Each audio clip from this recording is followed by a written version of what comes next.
¿Te pasa que cuidas a tu perrito con mucho amor, mucha devoción, sin embargo, él no te hace caso como te gustaría?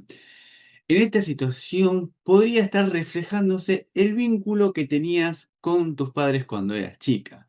Sin darte cuenta, estás repitiendo el modelo. Y en este episodio vamos a hablar de este tema. Vamos a hablar lo importante de tomar conciencia de esto para poder liberarnos de esa situación, porque muy seguramente pienses que lo estás haciendo de una manera completamente diferente. Y lo que vamos a ver acá es que estructuralmente es lo mismo. Y tomar conciencia de esto es lo que necesitamos para hacer ese clic, ese cambio en el vínculo. Y es lo que le pasa a varios de mis clientes que tienen este problema. Hoy vamos a hablar en particular de uno de ellos. Bien, comenzamos a grabar este episodio del podcast El Perro Maestro Espiritual, donde hablamos de adiestramiento, comportamiento, lenguaje canino, pero sobre todo hablamos de cómo ese comportamiento, cómo eso que le pasa a nuestro perro está fuertemente vinculado con nuestra historia, con lo que sentimos, con algo más profundo que tenemos que prestarle atención.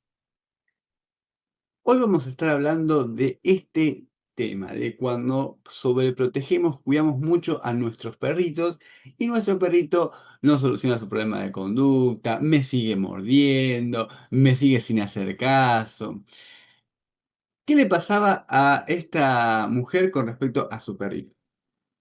Que se preocupaba mucho por su cuidado cuando, por ejemplo, o sea, su vida social y laboral estaba condicionada por su perrito. ¿Qué quiere decir esto? Es que ella todo el tiempo estaba pensando en que su perrito estaba solo, en que su perrito tenía que salir a hacer pis, que su perrito tenía que salir a pasear. Entonces, cuando estaba en el trabajo, estaba preocupada porque nada malo le hubiera pasado y apenas terminaba salía corriendo para la casa para poder sacarlo. Y lo mismo le ocurría cuando estaba en algún evento familiar, en algún evento social. Y y esto, obviamente, estos eventos, por ejemplo, se dan después del trabajo. Entonces, ¿qué ocurría? Ella por ahí ya lo había sacado al perrito y sin embargo seguía con esta misma preocupación. Otra cosa que ocurre con este vínculo, con estas personas, digamos, que sobreproteger, es que están todo el tiempo mirando al perro, todo el tiempo lo están mirando, todo el tiempo están viendo cómo se mueve, cómo se despertó, si giró la cabeza a la derecha o giró la cabeza a la izquierda, si están tranquilos en su camita, lo, lo van y le hablan o lo acarician, están todo el tiempo prestándole atención. Imagínate, es como un gran hermano para el perro, solo que la gente que estaba en el gran hermano sabían que lo estaban mirando, pero no tenía la persona que lo estaban mirando, sino que, entonces, ahora imagínate vos estar todo el tiempo con alguien que te está mirando, ¿sí? Entonces, mucha atención a lo que le ocurría al perro. ¿Y qué pasaba? Que obviamente este perrito no respondía como ella quería, no hacía el caso que ella quería, no se comportaba con otros perritos como ella quería, no se comportaba en el paseo como ella quería. ¿Qué fuimos descubriendo? ¿Qué fuimos trabajando nosotros? Mientras fuimos trabajando obviamente con su perrito, lo que ella me fue contando es que, por ejemplo, cuando era chica, su papá la comparaba mucho con su hermana. Su hermana era más grande que ella y digamos, como que le iba bien, hacía bien las cosas, tenía buen comportamiento. En un punto me siento como reflejado en esto que le estoy contando porque mi hermana, a mí nunca me gustó mucho me gusta mucho ir a bailar, pero no me gustaba salir tan tarde. Ya a las 2 3 de la mañana me quería volver y era cuando más o menos empezaba todo. Hasta que aprendí a conocerme y a avisar a los chicos, che, miren que en un rato yo me voy a querer ir. Me ponía del culo y cuando llegaba a mi mejor amigo le decía, vamos, era porque ya hace rato que me quería ir. A medida que me fui conociendo, fui aprendiendo estas cositas, entonces un rato antes, cuando ya veía que me quería ir, les avisaba a los chicos con los que estaba, che, en un rato me voy, dependiendo de dónde estaba, o me iba solo, o bueno, ya sabía que teníamos que ir yéndonos. Este, perdón, me acordé de eso. Entonces, ¿qué ocurría? Entonces, ¿qué te iba a contar de esto? ¿Qué ocurría? Que estaba mi hermana, y a mi hermana sí le encantaba salir. Entonces se enojaba conmigo, ¿por qué? Porque decía, a vos que te dejan salir, no salís. Y ella siempre inventaba las mil excusas, las mil mentiras para salir a bailar. Nosotros vivíamos en Capital y a veces ella podía estar bailando en Morón. Así que, bueno, esto mismo le ocurría a esta mujer que tenía su hermana digo, que hacía todas estas cosas como bien. ¿Y qué pasaba? A ella todo le costaba más, estudiar, bueno, hacer las cosas bien, digamos, y su papá todo el tiempo le estaba marcando que hacía las cosas mal y todo el tiempo comparándola con su hermana, que su hermana hacía bien, que su hermana le iba bien al colegio, que su hermana estudiaba, que su hermana tenía un buen novio, todas las cosas que hacía bien su hermana y que ella obviamente estaba haciendo mal o que le costaba.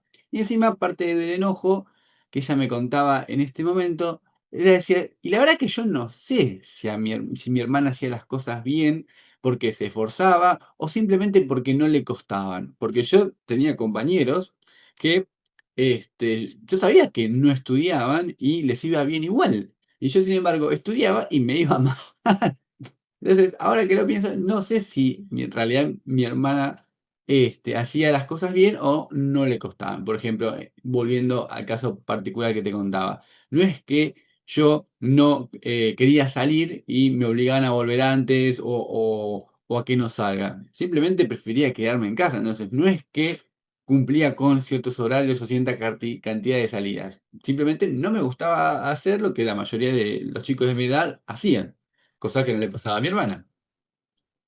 Entonces estaba también con esa dicotomía mientras íbamos trabajando. También lo que fuimos trabajando, lo que me fue contando, fue que una vez, y esto también es también estas cosas que van apareciendo en común en personas que tienen por ahí el mismo problema con sus perritos, también es que en algún momento, algún familiar, en algún evento, alguien se los olvidó en algún lado. Estaban en el colegio, ¿sí? Y en un evento del colegio, y se fueron y se olvidaron, y se la olvidaron. Entonces, a partir de ese momento, ella empezó a tener mucha preocupación porque la abandonaran. Entonces, en cualquier evento social, familiar o algo, ella en un cierto momento de la noche o del encuentro estaba muy pendiente de que no se la olvidaran.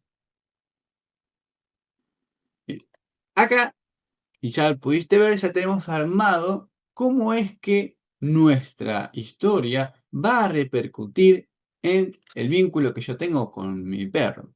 Porque sin darme cuenta, o sea, si es, podés decir, ay, esto de revisarse, de tener que entrar en contacto con la historia de mis padres, em, es genial.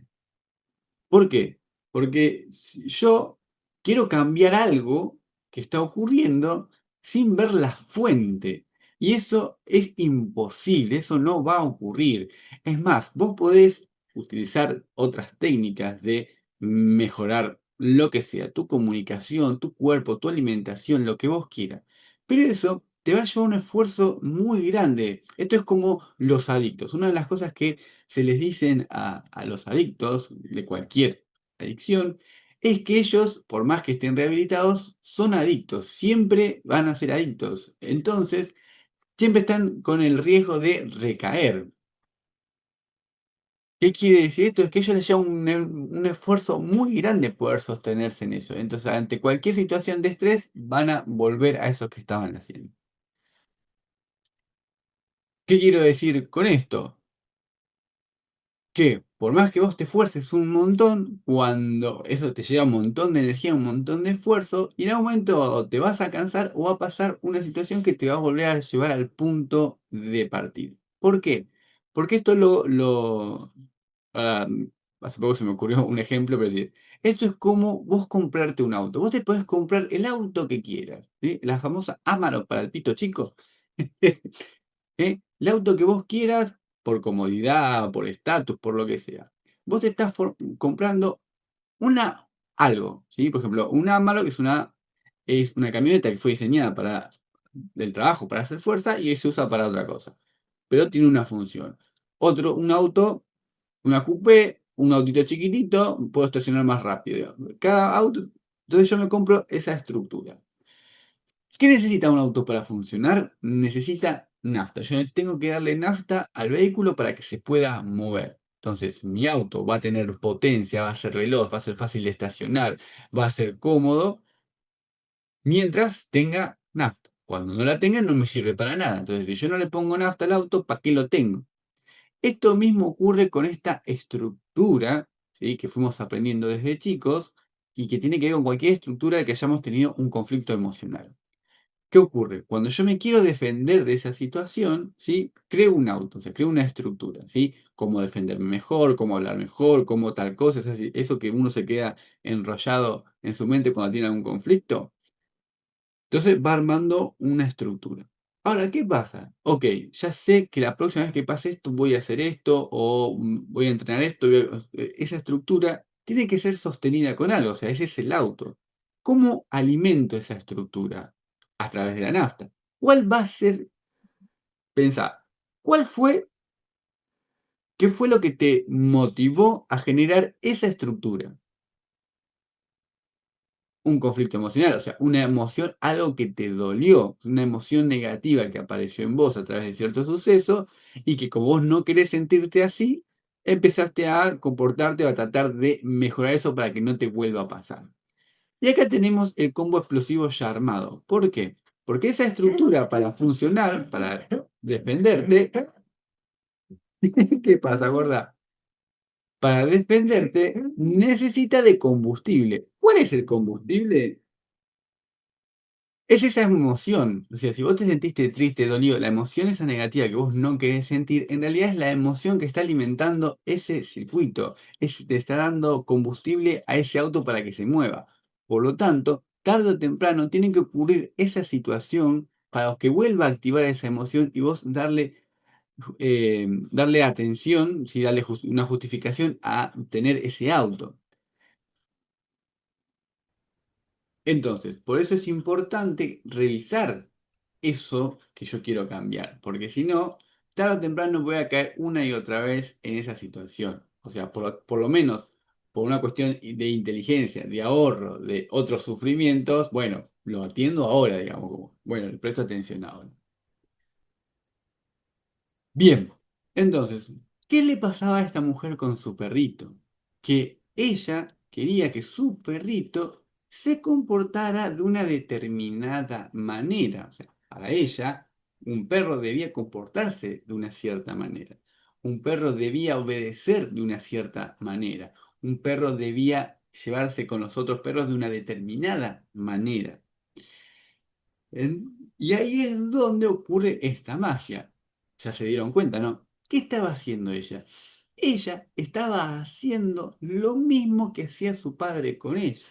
Ella no estaba viendo el perro que tiene. Ella estaba viendo su necesidad de que las cosas sean como ella piensa que tienen que ser. Y muy probablemente su padre también hacía lo mismo. Entonces, en vez de estar mirando, bueno, ¿cuál es el perro que tengo? ¿Qué es lo que necesita mi perro? Estoy viendo lo que yo necesito. ¿Para qué? Para yo estar bien. Y obviamente eso no va a ocurrir, porque está hecho desde un lugar de necesidad, de dolor. Ahora, ¿qué ocurrió? Simplemente cuando empezamos a ver esto, perdóname. Bien, cuando fuimos trabajando en esto, ocurrió una situación de conflicto con la comida. Cuando ella le quiso sacar un pedazo de comida de la boca, casi le gruñe y le muestra los dientes. Y ella ahí se enojó. Se enojó y le dijo, ah, bueno, vos no querés que yo me acerque cuando, digamos, esto de sacarte algo de la boca que no, que te puede hacer mal, entonces yo también. Y a partir de ahí, en todas las situaciones de conflicto con otros perros, qué sé yo, ella dejó de interactuar con él. O sea, por ejemplo, al momento de darle de comer, que ella se quedaba al lado para que él comiera, se iba. Y cuando volvía, si no había comido, levantaba la comida y la guardaba y hasta la próxima vez no le daba de comer. Cuando ellos comían, que siempre estaba pidiendo comida, agarraba y los llevaba a la cocina. Este, y fue empezando a comportarse de una manera, vamos a decir, como la forma en que tenía que comportarse en esas situaciones a través del enojo. ¿Qué ocurrió? Que a partir de ese enojo que ella estaba y que empezó a comportarse de esta manera, su perrito empezó a responder. Su perrito cambió su comportamiento. ¿Qué empezó a pasar? Su perrito, cuando ellos iban a comer, ya solito se iba a la cocina. Su perrito, que cuando iban al parque no le daba bola, ¿sí? Estaba siempre lejos, empezó a estar más pendiente de lo que estaba haciendo ella, de mirarla dónde es que estaba.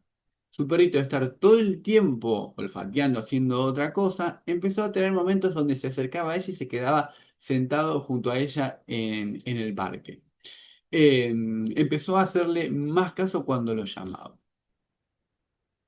Y acá fue donde nos cayó esta ficha de decir, fíjate cómo estás haciendo lo mismo que hacía tu papá con vos. Vos no estás viendo a tu perro, vos estás viendo tu necesidad. Ahora, cuando pudiste comprender que tu perro necesita esto, ¿sí? Porque pues otro perro no hay problema de darle de comer en la boca, que duerma en la cama, que duerma con vos, que duerma como que coma con vos en la misma mesa, un montón de cosas que he visto a lo largo de mi vida trabajando con perros, sí, perros, ya, perros que ponen la mesa, el perro se sube a la silla, tiene su platito de comida y come con el resto, digamos, eso no hace al problema del perro, ¿sí? El problema del perro hay que ver qué es lo que le está afectando. Si tu perro no tiene ningún problema, sí, tu perro es feliz, tu perro es contento, está contento, te hace caso, digamos, responde. Entonces, dormir con él, comer con él, digamos, lo que... Ahora, si tu perro tiene algún problema de comportamiento, algún problema emocional, algún problema de salud, bueno, ahí sí tenemos que revisar para ver qué es lo que necesita ese perro. Y ahí es donde nosotros tenemos que modificar esas cosas. Ahora, si tu perrito se porta bien, yo tenía, esta que te cuento que comía en la mesa, era una perrita que se llamaba Sol cuando yo paseaba. Y la perra era un amor de perrita, se llevaba bien con los perros, hacía caso, la señora la llevaba suelta cuando iban a pasear. Entonces, ¿querés dormir con el perro? ¿Querés ponerle ropita? Y el perro es feliz? No hay problema. Ahora, si yo tengo un problema, bueno, tengo que revisar estas cositas. Luego de ver esto, simplemente lo que hubo que hacer es, en vez de mantener ese comportamiento a través del enojo, lo cual fue sencillo porque pudimos ver cómo ella estaba repitiendo el modelo familiar, cómo ella estaba rechazando a su perro como su padre la rechazaba, la rechazaba a ella, pudo empezar a decir, bueno, mi perro necesita esto, necesita su espacio, que yo no esté todo el tiempo encima, órdenes claras, momentos claros, estructuras claras. Y ahí fue cuando su perrito cambió. Entonces, eso es muchísimo más importante que todo el comportamiento que puedas aprender sobre los perros, todo el lenguaje que puedas aprender sobre los perros, todo el entrenamiento que puedas hacer con los perros, porque va de vuelta. Vos podés hacer un montón aprender un montón de estructuras, de conocimientos, de cosas, pero si la base emocional con la cual lo estás ejecutando es de la carencia, el dolor, el sufrimiento, heridas emocionales, tarde o temprano vas a volver a caer en esa situación. ¿Por qué? Porque es esa emoción que te está generando todo ese comportamiento. Y esto es así, esto es tremendamente así. Una emoción, la emoción va a tomar control de tu comportamiento y va a ir llevándote a ese lugar que supuestamente no querés estar. Entonces, es vital revisar, o sea, ayudar a mi perro con ese entrenamiento, con esas cosas que están muy bien, pero si yo no reviso desde qué lugar estoy haciendo lo que estoy haciendo, mi perro va a seguir con ese problema y o si no, tarde o temprano voy a caer en una situación de conflicto de vuelta con mi perro. ¿Por qué? Porque no estoy viendo desde qué lugar yo estoy alimentando todo este conflicto. Bueno, eso era el episodio del día. Eh, Nada, me parece fascinante esto que nos ocurre con los perros, esta movida que ocurre, porque por ahí, por ejemplo, podemos tener hijos y que no nos pasen cosas que nos pasan con los perros. Por ejemplo, puede haber padres donde son súper exigentes con sus hijos, pero son súper dados con sus perros. súper amorosos, súper permisivos. Y justamente ¿por qué ocurre esto? Porque no se están activando eh, las mismas defensas, ¿sí? Con mis hijos, yo también necesito realizarme como persona, necesito ser un buen padre. ¿Y cómo soy un buen padre si mis hijos son buenos hijos? Entonces, si mi hijo hace lo que tiene que hacer, estudia esto, quiere decir que yo soy un buen padre. Cuando mi hijo no está haciendo eso, quiere decir que yo soy un mal padre. Y como yo no quiero ser un mal padre, ahí es donde aparece toda esa exigencia para los hijos. Cuando puedo empezar a ver este movimiento, además obviamente que yo no quiero ser como mis padres, yo voy a ser distinto que mis padres, y sin darme cuenta voy repitiendo el mismo modelo familiar. ¿Por qué? Porque muy probablemente tu papá tampoco quiso ser como su abuelo, tu abuelo tampoco quiso ser como su bisabuelo, y sin embargo si vemos ese árbol genealógico, vemos esa historia familiar, se van a repetir. Fíjate qué eventos importantes han pasado en la vida de tu abuelo, por ahí, si lo tenés o si sabes. Fíjate qué momentos importantes han pasado en la vida de tus padres y fíjate qué cosas importantes han pasado.